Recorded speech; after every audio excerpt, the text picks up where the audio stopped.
নমস্কার বন্ধুরা, আমরা রোজ রাতের বেলায় রুটি খাই। আমাদের রাত্রেবেলায় এই শীতকালটায় প্রায় প্রতি বাড়িতেই রুটি খাই।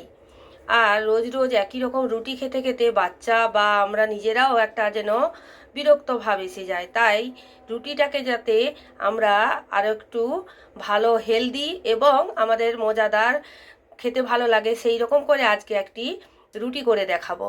দেখুন, এখানে রুটির জন্য নিয়েছি গাজর কুড়ানো, বিট কুড়ানো, আলু সেদ্ধ করে এটাকে থেসে নিয়েছি। আর মশলায় নেব গোটা জিরে, আদা আর কিছুটা কসুরি মেথি। জানেন তো কসুরি মেথি খাওয়া কত শরীরের পক্ষে উপকার।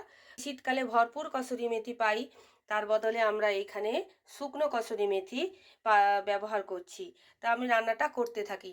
দেখুন, তেল জিরের ফোড়ন দিয়ে দিলাম। এইবার আদা, খুব সাধারণ। এইবার দিয়ে দেব এখানে গাজর আর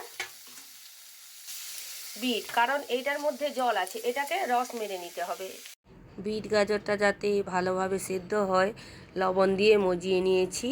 এরপর দিয়ে দিচ্ছি আলুটাকে এর সঙ্গে ভালো করে মাখিয়ে নিচ্ছি। আর হলুদ গুঁড়ো, লঙ্কা গুঁড়ো পরিমাণ মতো দিয়ে দিচ্ছি। এখানে আমি মশলাটিকে কষতে কষতে কসুরি মেথি দিয়ে তারপরে ভালো করে পুটি বানিয়ে ফিরে আসছি। দেখুন বন্ধুরা, মাঝখানে এইরকম পুরটা দিয়ে দেবেন। দিয়ে এইরকম করে, যেরকম ঠিক মোমো ফোল্ড করে সেই রকম করে পাট করে করে আপনারা ঘুরিয়ে ঘুরিয়ে এইরকম ক্রমশ কাছে নিয়ে আসবেন। এইবার এইটিকে এই রকম করে ভালো করে নিচের দিকে নামিয়ে আস্তে করে এইরকম মাঝখানে মুড়িয়ে আলতো করে বেলে নেবেন, ভেতরের হাওয়াটা যেন না বাইরে বেরোতে পারে।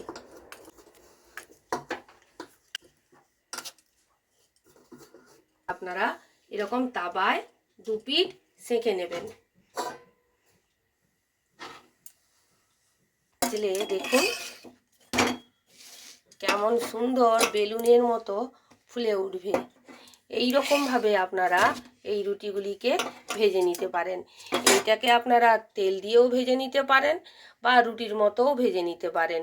যে যেমন পছন্দ করবেন সে সেই রকম করে ভেজে খাবেন। যেহেতু আমি আজ রুটি হিসাবে করছি, তাই আজকে আপনাদের দেখালাম সবজি ভরা বেলুনের মতো ফোলা রুটি। কেমন লাগলো জানাবেন। ভালো লাগলে চ্যানেলটিকে সাবস্ক্রাইব করবেন, লাইক করবেন, কমেন্ট করবেন, শেয়ার করতেও ভুলবেন না। নমস্কার।